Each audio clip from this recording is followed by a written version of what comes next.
Hello friends, welcome on my channel study classes. आज हम लोग सीडीपी के चैप्टर 2 को डिस्कस करेंगे, जिसमें कि चैप्टर 1 को हमने पहले ही कवर कर लिया है और इसमें हम सीडीपी के पूरे कोर्स को एक एक करके कंप्लीट करेंगे, जिसमें कि पूरे चैप्टर को हम डिटेल से पढ़ेंगे और उसके बाद उससे रिलेटेड इंपॉर्टेंट क्वेश्चंस को करेंगे। तो आज हम लोग चैप्टर 2 को डिस्कस करेंगे कि बाल विकास के सिद्धांत, बाल विकास के क्या सिद्धांत होते हैं जिससे कि बालक का विकास होता है। बालक का जो विकास होता है वो फिजिकल, कॉग्निटिव, सोशल, विभिन्न रूपों में हम देखते हैं कि बालक का विकास होता है। ये गुणात्मक और मात्रात्मक दोनों रूपों में देखा जाता है। विकास के कुछ सिद्धांत दिए गए हैं जिससे कि बालक को हम बेहतर तरीके से समझ सकें और उन्हें एक अच्छी शिक्षा प्रदान कर सकें। अब आइए हम इसको एक एक करके समझते हैं। निरंतरता का सिद्धांत, प्रिंसिपल ऑफ कंटिन्यूटी, यानी कि विकास जो होती है वो एक सतत चलने वाली प्रक्रिया है। ये कभी नहीं रुकने वाली प्रक्रिया है। यानी कि विकास जो होता है वो माँ के गर्भ से ही शुरू हो जाता है। बालक का विकास माँ के गर्भ से ही शुरू हो जाता है। पहले उसका सिर का विकास होता है, फिर धीरे धीरे शरीर के अन्य भागों का विकास होता है। तो धीरे धीरे बालक का विकास हमेशा होता रहता है, जो मृत्यु पर्यंत तक चलती रहती है। अब आइए हम आगे देखते हैं विकास क्रम की एकरूपता, यूनिफॉर्मिटी ऑफ डेवलपमेंट, यानी कि विकास जो होता है वो सभी मनुष्यों में एक समान होता है। यानी कि सभी में जो विकास प्रारंभ होता है वो हमेशा सिर से प्रारंभ होता है और उसके बाद शरीर के अन्य अंगों का विकास होता है। लेकिन व्यक्तिगत विभिन्नता पाए जाने के बाद भी सभी में विकास जो होता है वो समान रूपों में होता है। हम जानते हैं कि हम सभी में व्यक्तिगत विभिन्नताएं पाई जाती हैं और ये व्यक्तिगत विभिन्नताएं हेरिडिटी और इन्वायरमेंट के कारण हम सभी में पाई जाती हैं, जिससे कि हम सभी एक दूसरे के समान नहीं होते हैं। हम सभी व्यक्तियों में या बच्चों में एक विभिन्नता पाई जाती है। अब आइए हम आगे देखते हैं व्यक्तिगत अंतर का सिद्धांत, प्रिंसिपल ऑफ इंडिविजुअल डिफरेंसेस, यानी कि बालक में हमेशा कुछ न कुछ अंतर पाया जाता है और ये अंतर जो पाया जाता है वो हेरिडिटी और इन्वायरमेंट के कारण पाया जाता है। और जिससे कि कुछ बालक ऐसे होते हैं जो काफ़ी मेधावी होते हैं, लेकिन कुछ बालक ऐसे होते हैं जो सामान्य होते हैं, लेकिन कुछ बालक ऐसे होते हैं जो मंद होते हैं। ये जो होता है वो ये हेरिडिटी और इन्वायरमेंट के कारण होता है, जिससे कि बालक में व्यक्तिगत विभिन्नताएं पाई जाती हैं और इन व्यक्तिगत विभिन्नताओं को ध्यान में रखते हुए हमें एक उचित पाठ्यक्रम तैयार करना चाहिए, जिससे कि बच्चों को उचित शिक्षा प्रदान की जा सके। अब आइए हम आगे देखते हैं वृद्धि और विकास की गति की दर एक सी नहीं रहती।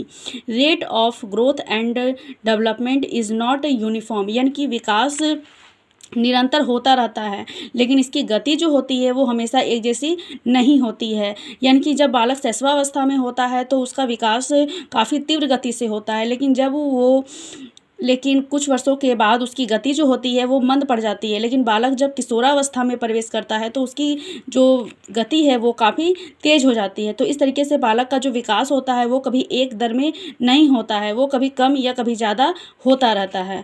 अब आइए हम आगे देखते हैं 5th नंबर, विकास सामान्य से विशिष्ट की ओर बढ़ता है। Development proceeds from the general to the specific, यानी कि बालक का जो विकास होता है वो हमेशा सामान्य से विशिष्ट रूप में होता है।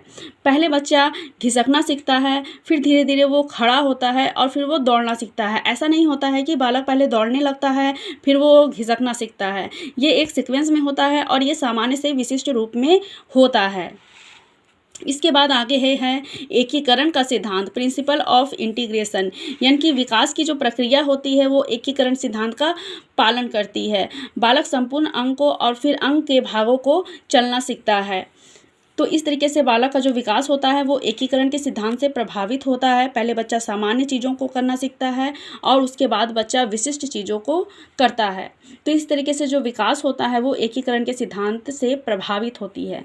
अब आइए हम आगे देखते हैं। आगे है 7th नंबर, परस्पर संबंध का सिद्धांत, प्रिंसिपल ऑफ इंटर रिलेशनशिप, यानी कि विकास जो होता है वो एक दूसरे से परस्पर संबंधित होते हैं। विकास के कुछ डायमेंशंस होते हैं, चाहे वो फिजिकल, मेंटल, सोशल, इमोशनल, ये सारे विकास के कुछ डायमेंशंस होते हैं जो आपस में एक दूसरे से संबंधित होते हैं और ये सभी विकास के अन्य क्षेत्रों को प्रभावित करते हैं। अब आइए हम आगे देखते हैं 8th नंबर, विकास की भविष्यवाणी की जा सकती है। डेवलपमेंट कैन बी प्रिडिक्टेड, यानी कि विकास की पहले से भविष्यवाणी की जा सकती है। अगर हम किसी बालक को देखते हैं कि वो बच्चा अगर काफ़ी एक्टिव होता है या किसी कार्य को बड़ी तेज़ी से सीख जाता है, तो हम ये भविष्यवाणी करते हैं कि ये बालक जो होगा वो बड़ा होकर काफ़ी अच्छा कर सकता है, इसकी मेंटल एबिलिटी या फिज़िकल एबिलिटी जो है वो काफ़ी अच्छी है। तो इस तरीके से हम किसी बच्चे के व्यवहार को देखकर, उसकी योग्यता को देखकर ये अनुमान लगाते हैं कि आगे वो कैसा कर सकता है। अब आइए हम आगे देखते हैं 9th नंबर, विकास की दिशा का सिद्धांत, प्रिंसिपल ऑफ डेवलपमेंट डायरेक्शन, यानी कि विकास पूर्व निश्चित दिशा में आगे बढ़ती है।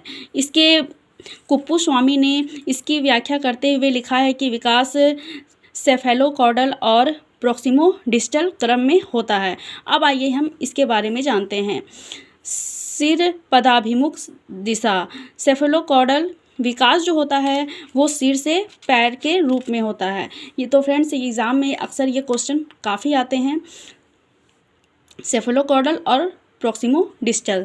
तो इसके बारे में ये है कि सिर पदाभिमुख सिद्धांत में जो क्या होता है कि बालक का जो विकास होता है वो सिर से पैर में के रूप में होता है।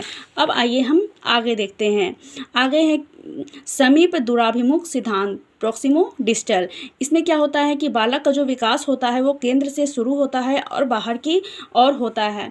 पहले रीढ़ की हड्डियों का विकास होता है, फिर अन्य अंगों का विकास होता है। अब आइए हम आगे देखते हैं 10th नंबर, विकास लंबवत सीधा ना होकर वर्तुलाकार होता है, principle of spiral versus linear development, यानी कि बालक का जो विकास होता है वो कभी एक सीधी रेखीय गति में नहीं होता है बल्कि एक वर्तुलाकार होता है।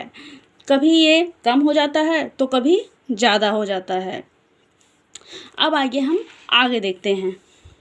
वृद्धि और विकास की क्रिया वंशानुगत और वातावरण का संयुक्त परिणाम होती है, principle of joint product of heredity and environment, यानी कि बालक का जो वृद्धि और विकास होता है वो बहुत हद तक हेरिडिटी और इन्वायरमेंट से प्रभावित होता है और इसी के आधार पर किसी बच्चे की मेंटल एबिलिटी, फिजिकल आदि चीज़ों का पता चलता है और इसी के कारण उसका वृद्धि और विकास होता है।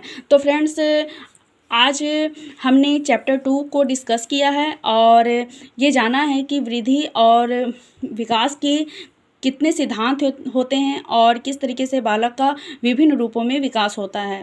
तो फ्रेंड्स आज के लिए बस इतना ही। अगर आपको मेरी वीडियो अच्छी लगे तो मेरी वीडियो को लाइक करें।